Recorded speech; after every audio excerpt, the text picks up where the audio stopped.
Hello everyone, hello friends, here I am again with another Marvelous Miss Maisel review analysis, let's talk about it video.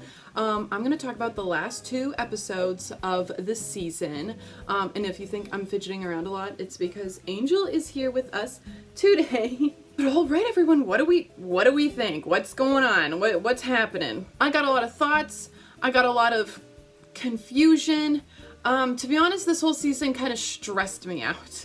I was just kind of upset. There's just a lot going on in the Weissman and the Maisel clan. Like, things were just not working out for people. I almost feel like the whole thing with Sophie Lennon never, happened a billion years ago, but really was only 3 episodes ago. But alright, I just rewatched the last 2 episodes, and we're going to talk about it. Angel, jump on that desk. Stop! But alright, I got my notebook full of notes. I got 5 pages just full of notes in here about the last 2 episodes. But hey, let's talk about it. I'll be going over points in chronological order instead of like roses and thorns like how I have been in the last couple of videos.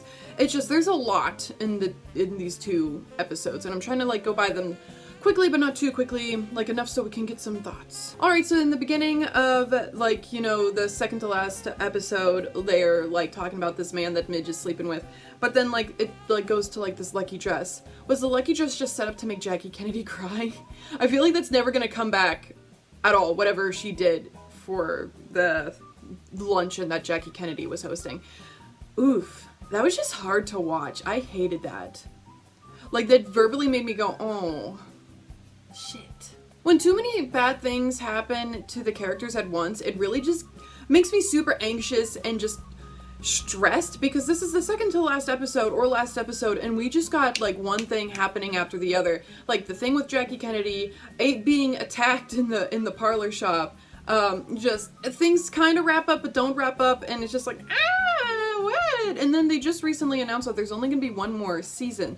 So what's gonna happen? Now eventually we go to the scene where Joel and Midge are at their usual place where they get breakfast, and they mention May and how she's pregnant, and just all the information that Joel just doesn't know about May, and eventually we'll learn more about May throughout the episode. With everything that's going on, I think she's gonna terminate the pregnancy. Just how she's been acting the last 2 episodes, I don't think it's gonna work out. And I'll talk more about that in a second, but that's one of my first, I think that's what's gonna happen. And my predictions with May has been pretty spot on so far, so we'll see. May has really been keeping Joel and everything about him and his family at arm's length, and now that they're starting to have the conversation about what's gonna happen next, she just seems really freaked out, and I'll talk about that more later. Abe had communion. That's goofy as hell. But what's even worse or better, he kept it, he spat it out, and he put it in his pocket and was just walking around with it and showing it to all his friends.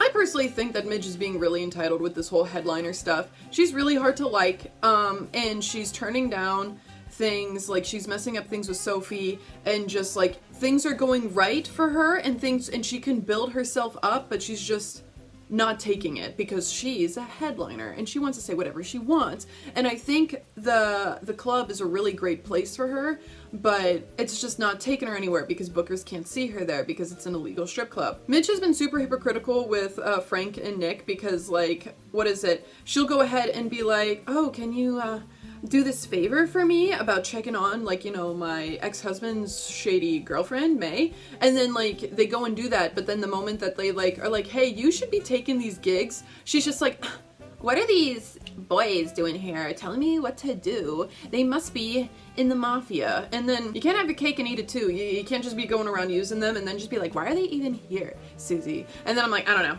I just thought that was stupid. We'll talk more about it later. But going off of that, Frank gives information to Midge, and yeah, May is in the mafia, and it was super clear when we first were introduced to May, because they have a mahjong parlor in the basement of the Button Club, and she'd just be taking wads of money out of registers at Chinese restaurants in Chinatown. If you remember that scene in whenever we first met May and she saw Joel eating there at the Chinese restaurant. she was just like, yo, hey, give me all that money. And then they're like, cool, sure. Like, you know, like it was like a normal Tuesday shenanigan. I noticed that Asha just looks really pretty during the magic scene. They just seemed to dress her nicely this episode. The magic show was nice, but it was a little embarrassing and it took up a lot of time. Loving the aftermath. I just thought that was goofy. Like, you know, all like when people come out, what Astrid said, and then what was going on there, how Abe was like, I'll be taking a log from now on, and then how just like Susie just giggles at them. I knew Moish was gonna have a heart attack. They were constantly talking about how the Maisels be having heart attacks by 30, and like, I guess that's just a normal thing for them, but so stressful. And that was the end of that episode. So let's go on to the last episode of the season. Something I really noticed from the first part of the last episode is just how they are all still family, despite, like, you know, everyone being divorced and, like, you know, kids are running, like, you know, back and forth between different houses. Like, the Weissmans and the Maisels have really, like, stuck together, and they have been there for each other whenever they needed each other the most. And then I think during this time, we have, like, learned how close but separate they are from each other. It's like, you know, you hate your family, but you love your family. Like, you know, you can't live with them, but you can't live without them, kind of thing. So I just found that super heartwarming, and I love that. Just how Jewel, like, melted into May whenever she got there. I just thought that was just, Jewel and May really love each other, and I want them to work, but I don't think they're gonna. I don't think this is gonna work. And I'll explain why in a minute. Die with all your teeth. I found, like, these monologues with death are really getting me in my heart. I love Dinah. I think she's great. Dinah's amazing. I love the office shenanigans of her, like, nieces and nephews running around, Frank and Nikki just being there. Like, you know, between the two offices, between Abe's office and Susie's office, I just think they're the same office, just different places. I think it's so sweet of May to play Mahjong with Shirley for this hard time. I just think it's so appropriate and wonderful. And how whenever Jules like, let me see if there's more money in my coat pocket, and how she, like, smiles at him when he, like, walks away. I'm just like, oh, she really loves him. But then, like, the next scene really makes me question. I don't think May is going to be able to do this whole family thing. I think she's going to stop being pregnant. She's gonna, like, you know, she's a doctor. She knows what, like, you know, how to find these things. She's in the Chinese mafia. She knows how to do these things. But then whenever, like, Midge was like, hey, I want to talk to you about these things, she just seemed really confused and not ready for, like, being a stepmom to Joel's kids and being a part of, like, this. And I don't think she can do it. And I don't think good for May to be there, kind of thing. Like, I think I love May. Like, you know, how, like, I think she's good support, but I think she'd be a great girlfriend. But I don't know if she's ready to be a mom, and I don't think she's ready to be a stepmom at the very most. Like, I think May loves Joel, like, 100%, but she does not love the things that Joel comes with, which is a family, like, you know, a crazy family at that. Love how the girls at the club try to make jokes whenever Midge was gone. I'm like, ah, these goofies. I wonder if Gloria was supposed to laugh at the end like how she did. I bet that was a silly scene. These death monologues are really getting me. Like, they're goofy, and I love them, like how Shirley and Midge, like, did these whole, like, you know, when we die, when the men in our life die, what will happen? And it's just, it still applies today. Like, a lot of things in Marvelous Miss Maisel still apply today to me personally. And I'm just like, what's it?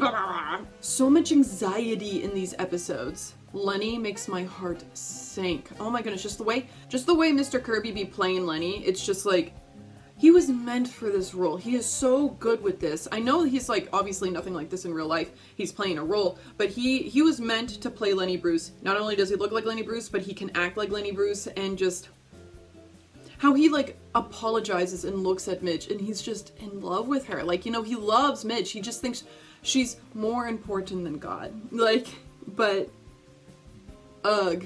I have words to say about Lenny, too. Similar to how I feel about May. Oh my freaking god, they got raided. Pigs are everywhere. Now that scene made me want to just vomit. It just, oh no! Oh my goodness, but everything was just, like, all over the place and fun, but also made me want to vomit.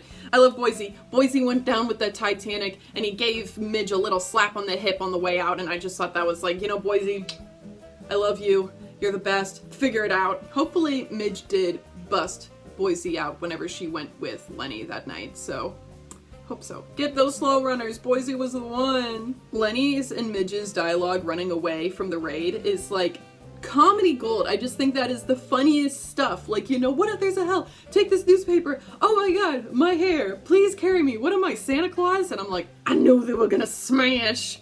You knew it? I knew it. It was coming. In that blue room, they were doing it. Didn't get enough of it though, but that's because I'm a pervert. On a more serious note, after it was all said and done, the deed, Midge goes up to the bathroom, and we do see something that the real life Lenny Bruce, unfortunately, was what killed him was his heroin addiction. And he died in 1966. I saw that comment. I got it wrong last time. From a heroin overdose, and Midge found the bag of the stuff in the bathroom for it. And Lenny was just like, that's not for you, don't worry about that. And he just completely like changed the subject, but then like Midge saw those things. And as like, you know, you want to see them together at the end, you want like Joel and May together, and you want Lenny and Midge together at the end. But unfortunately, I think because of Lenny's addiction and him also being dead within 5 years now, and then May being a part of the Chinese mafia, I don't think either one of them, these just simply can't work. It can't work. Like, you know, like, I don't know. And like, you want it to work so bad because like, you know, you love Lenny. He's the bad guy. He like, you know, the commentary and everything, and he comes with all the jokes and stuff like that. And I'm just like, I love Lenny so much, and I love May so much, and like, I just don't think because of their gripes with even how like Midge is with Lenny and how Joel is with May, I just don't think either one of them is gonna work, and at the end we are gonna see Midge and Joel back together just because of how things work out. But that's just my theory. Moisha lives, I love it, so wonderful. I cried when Abe went running in with the obituary and he read it to Moisha, and like just how it touched Moisha's heart. I recently had a death in my family, so like even talking about it, I'm like, oh, damn, look at me. When Joel looks at May and is like, wait, you're not a hospital worker, and she's like, I froze. I love, wait, stop. I love when Abe believes in Rose, and like, you know, like we can do this, and just like, I guess like this whole death like made him realize how much he loved Rose, and he always seems to be kissing Rose in the parlor in Queens, so maybe they're meant to be there, who knows. Lenny Bruce actually played the Carnegie on February 4th of 1962. Let me check that. Let me fact check that real quick.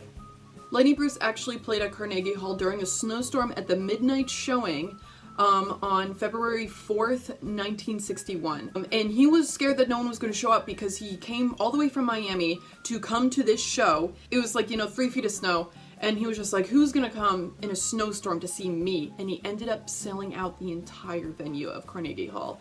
And he couldn't believe it. This was insane to him. It's unfortunate that some of the things that Lenny was saying in the 1961 show still applies today.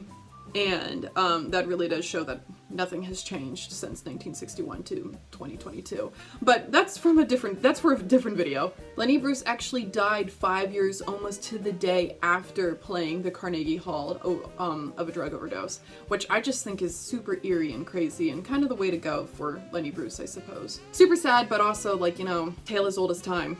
Midge rejecting the Tony Bennett thing that Lenny like put a shoe in for her was a big FU to Lenny and Susie, and I think she deserved, well actually I know she deserved being yelled at by Lenny on the stage at Carnegie Hall. She needed to be told by Lenny that you need to suck it up and do some opening acts or do X, Y, and Z to get to where you need to be to get to Carnegie Hall. And I was just like, damn. And how Lenny is crying and he just walks off the stage, and then Midge is left to just be soaked into an empty Carnegie Hall and then walk out into a snowstorm. Season 4 ends with Midge trying to get home with a red umbrella, eventually losing the umbrella to the storm, and then before she jumps into the subway, she is caught gazing at a Gordon Ford poster, and then the ending credits plays How Do I Get to Carnegie Hall, and I think that has a lot to say about what we're gonna see next. So let's talk about it.